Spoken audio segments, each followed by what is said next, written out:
Salut, je m'appelle Jean-François Caron. Je suis l'homme le plus fort du Canada. Vous écoutez Sport en vrac au 103.5 Cool FM. Dans Sport en vrac, aujourd'hui, on fait une petite incursion dans le monde des hommes forts. Quelque chose qu'on n'entend pas assez souvent parler, et je veux m'intéresser à ça. Mon invité, c'est un gars qui est natif de Rimouski.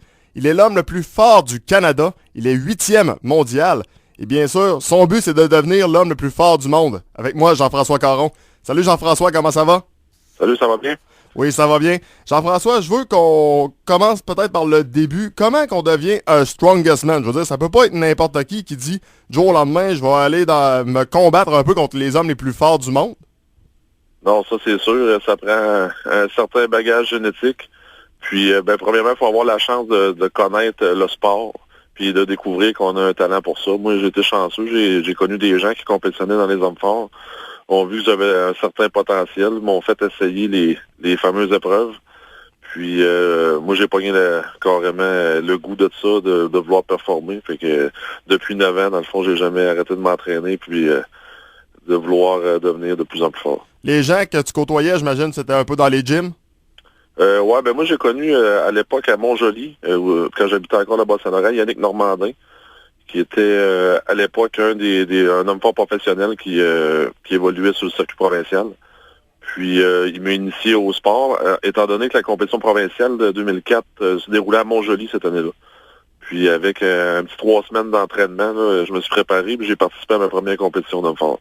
Puis je m'entraînais même pas à l'époque. J'ai commencé à m'entraîner en même temps. Là. Tu parlais tantôt de génétique. C'est quelque chose, tranquillement, pas vite, que tu as embarqué là-dedans. Mais qui t'a donné peut-être le goût de l'entraînement? Parce que tu as beau avoir une génétique, il faut toujours bien que tu t'entraînes un minimum. Oh, oui, c'est sûr qu'il faut s'entraîner. Mais moi, je suis quelqu'un qui a été élevé sur une ferme. J'ai toujours aimé forcer.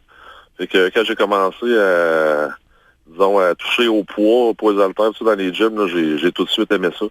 Puis c'est sûr que ça prend beaucoup d'entraînement, mais le bagage génétique, ça prend une certaine stature, même si je suis pas un homme fort extrêmement gros. Là. Il y a des gabarits maintenant beaucoup plus imposants que moi. Là. Je te dirais que 6 gars sur 10 présentement dans le top 10 mondial, là, qui est au-dessus de 400 livres de poids corporel. Juste pour nous donner une idée, ça ressemble à quoi, ton poids, ta grandeur?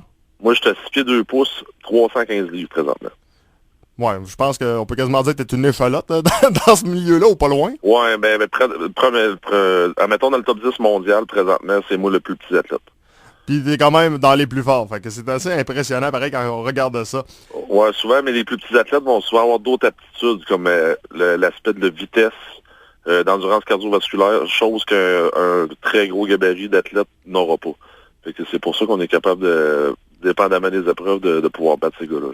Quand tu as commencé l'entraînement de ça, est-ce que tu te disais je vais finir par être dans les meilleurs? Comment s'est fait un peu le déclic? Parce que veux pas, tu peux dire je vais l'essayer puis on va voir si j'aime ça, mais de là à dire de passer d'un amusement à devenir vraiment un sport professionnel, il y a vraiment il y a quelque chose de différent là. Oui, c'est sûr. C'est l'amélioration qui s'est faite rapidement. Ma première année de compétition, j'ai participé au championnat provincial amateur que j'ai remporté. C'était à l'époque, c'était du côté de Saint-Adelphe en Mauricie, puis j'avais gagné ce concours-là. Puis tout de suite, l'année d'après, dans le fond, j'ai commencé à performer plus au niveau provincial. Mon objectif était de devenir l'homme le plus fort du Québec. Ça, j'ai réussi ça, dans le fond, en 2009. Ensuite de ça, j'ai poussé au niveau canadien pour pouvoir devenir le champion canadien. C'est un titre que j'ai depuis 2 ans. Puis maintenant, c'est rendu au niveau mondial, finalement, là, avec le circuit mondial, puis le fameux World Strongest Man, là, la compétition que les gens peuvent voir à la télévision, ce que j'ai terminé en 8e place l'an dernier. À quoi ça ressemble l'entraînement d'un homme fort? L'entraînement d'un homme fort, c'est quand même une grosse charge d'entraînement. On parle d'environ 15 heures d'entraînement par semaine. Les gens, ils voient ça, 15 heures, c'est pas tant que ça, mais c'est beaucoup, là, 15 heures à forcer. Fait qu'on a une partie d'entraînement qui va se faire dans le gymnase avec les poids et haltères, vraiment en musculation, pour développer la force brute et augmenter notre masse musculaire. Puis deuxième chose, on a une partie d'entraînement qu'on doit faire avec les épreuves d'hommes forts. Fait qu'il faut soulever des roches, culbuter des pneus, tirer des camions. Je pratique ça 3 fois par semaine en plus de l'entraînement. Ça. Tout le monde fait un petit peu de sport, puis il y a tout le temps quelque chose qu'on aime un petit peu moins. Toi, c'est quoi l'épreuve, mettons, là, dans tes entraînements que tu dis ça, là? Maudit, je suis obligé de la faire, mais si c'était rien que de moi, je la ferais pas. Disons, le transport des blocs moteurs, là, le super yoke, là. Ça, c'est une épreuve on transporte une charge sur notre dos le plus vite possible, finalement. Ça, c'est une épreuve que j'ai plus de difficulté parce que ça va demander, mettons, le gabarit de l'athlète va jouer, va entrer en considération avec ça. Je vois quand même bon au niveau canadien, là, je remporte l'épreuve, mais au niveau mondial, là, on met des charges beaucoup, beaucoup plus lourdes. Là. Puis c'est une épreuve qui me donne plus de difficultés, là, puis c'est vraiment pas le fun, là, parce que mettons que ça fait mal aux jambes un peu. J'imagine aussi qu'il doit y avoir des massages qui viennent avec ça, suite aux entraînements et tout le reste. Là. Ah oui, moi j'ai un traitement de chiropratique puis un traitement en massothérapie que je reçois toutes les semaines. Parce que à un moment donné, si tu veux récupérer puis pouvoir t'entraîner fort puis performer dans les compétitions, ben, on n'a pas le choix de recevoir ces traitements-là pour garder notre corps en santé.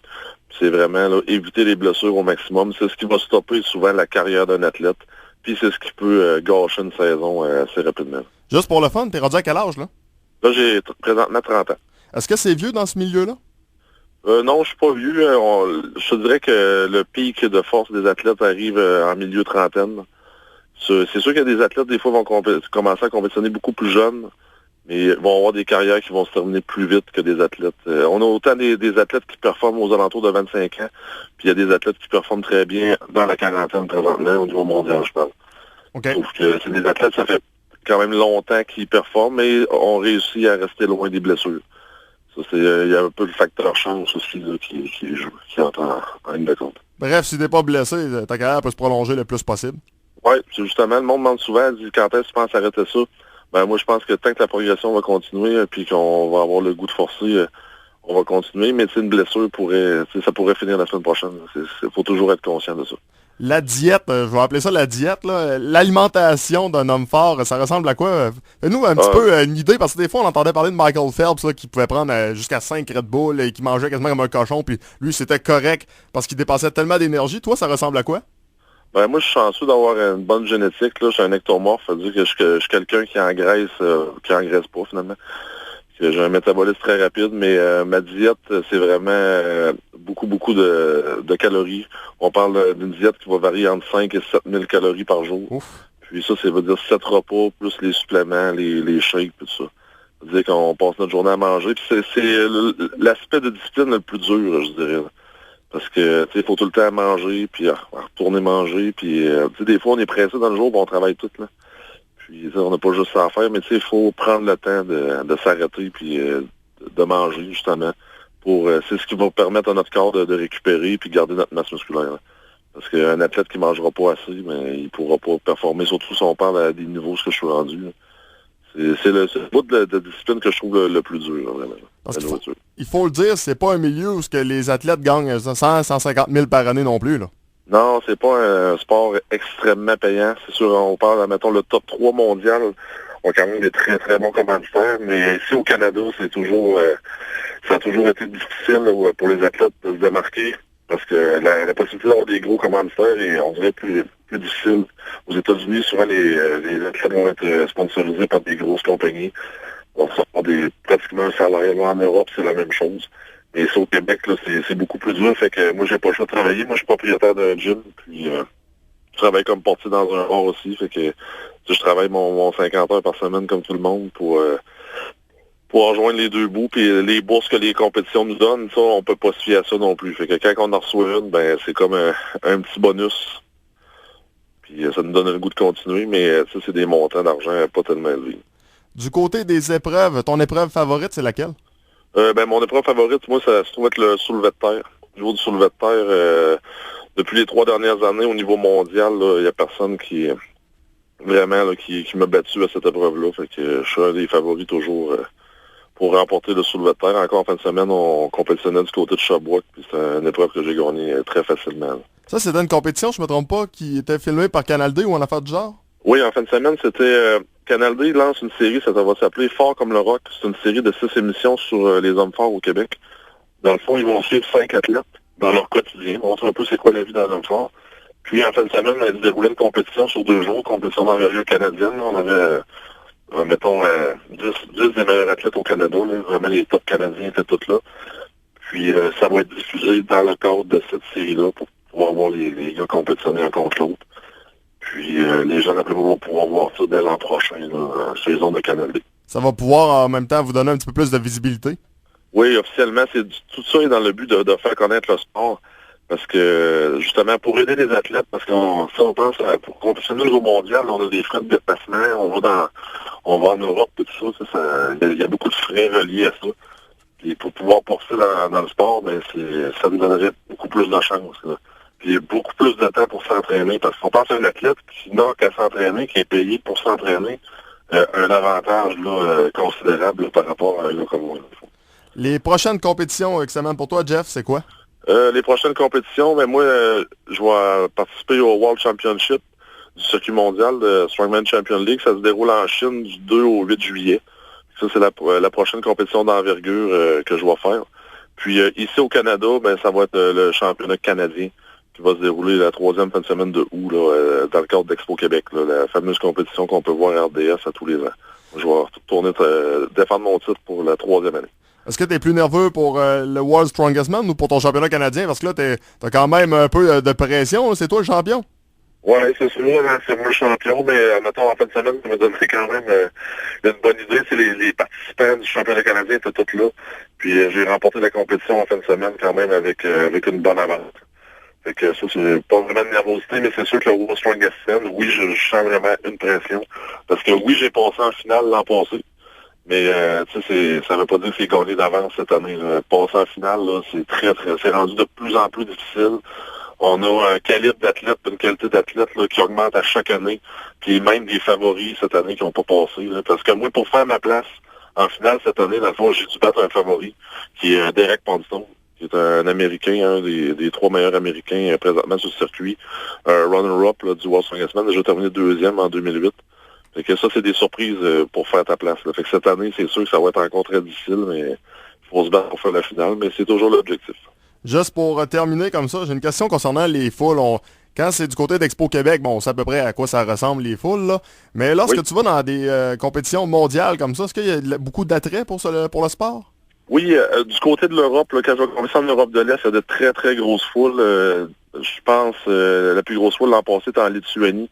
Ils remplissent complètement un aréna de la taille du Colisée de Québec, eux autres. OK, donc un 15 000. Avec un show d'hommes forts, ouais. Puis là-bas, en Europe, le sport est plus connu, étant donné que toutes les compétitions de Strongman Champion League vont être diffusées sur les ondes d'Eurosport. Puis là, c'est pas diffusé comme ici, là, genre un an après, là.